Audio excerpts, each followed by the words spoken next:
Good afternoon. Good afternoon, everybody. Welcome to Paul's Monday Market Update number 223 for Monday, 27th of April, 2026. Hope you're all well. Hope you've had a good weekend. Hope you're ready for another eventful week in markets. It really has been quite some year, hasn't it, so far?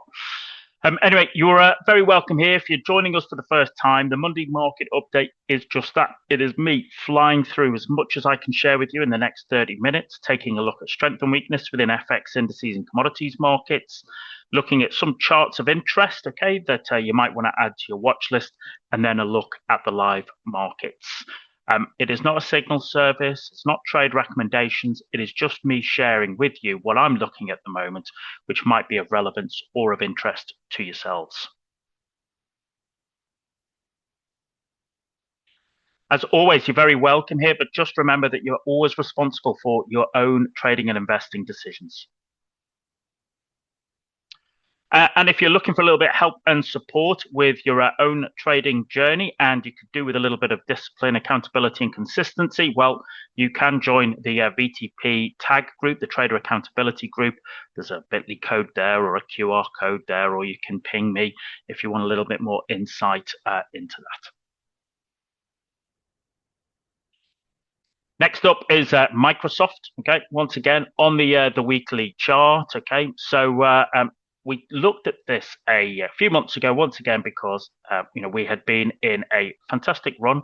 We had the fall back to the sort of area of the 200 period moving average. We then put in that was the sort of tariff tantrums, big engulfing candle, key reversal candle, pushed our way up, and then we put in this almost picture perfect UTB 123, unequal top and bottom, double top there. Okay, what we looked at, beautiful double top before working our way down to the 50, then flipping the 50 period moving average, okay, from being support to resistance, coming down to the 200. And so this is where I started to get interested. This is what I call the monger, which is, looking at for stocks like this, is this a place to be buying at the weekly 200 period moving average?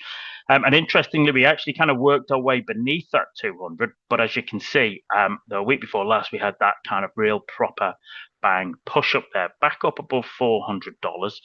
We've not been able to get back up above that weekly 20 yet. And once again, they are reporting on Wednesday evening. So naturally, just like we talked about with Meta, people are going to be interested in, spend on AI, growth from their products. Okay. I think everybody, this is a personal opinion. I think everybody's a little bit hypersensitive to any kind of slowdown signals in AI spend. Okay, they have spent a fortune on capex. Okay, for AI infrastructure.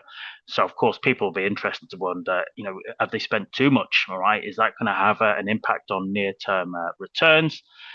But the thing about Microsoft is that, well, it's still viewed as kind of leadership, all right, quality leadership in that whole Mag 7 in that technology space, all right, and so that leadership status it allows it to maybe buffer or sort of buffer the wins a little, but equally it means expectations are quite high on Microsoft, and so if the earnings or the guidance misses, well then it could get punished quickly. So once again, it's not been able to get above that 20. I would hope that good numbers pushes up above 20 and back up towards that 50 period moving average.